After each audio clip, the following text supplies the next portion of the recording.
Ipresenta ng Department of Health sa katatapos na pre-SONA series sa City of San Fernando, Pampanga ang COVID-19 situation ng gitnang Luzon. Dito lumitaw na 77 kaso na ng Alpha variant na unang nadiskubre sa United Kingdom ang nadetect sa rehiyon.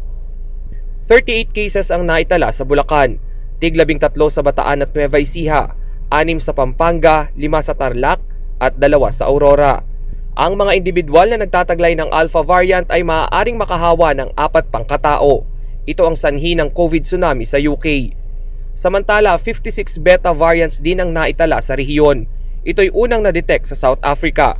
34 sa kaso ay mula sa Bulacan, 7 sa Nueva Ecija, 6 sa Tarlac, 5 sa Pampanga, 3 sa Bataan at 1 sa Zambales. Mayroon ding isang kaso ng Theta o P3 variant sa Nueva Ecija. Una na ring nilinaw ng DOH na wala pang nakapapasok na Delta variant sa gitnang Luzon. Ito'y 60% more transmissible kumpara sa Alpha variant. Ang isang taong may Delta variant posibleng makahawa ng 8 iba pa.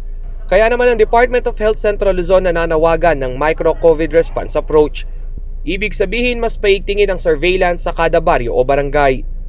Yung births, yung inyong contact tracer, ihahanapin kagad yung mga contacts ng positive. And this is part of our assessment. Rainiel Pawid, CLTV News.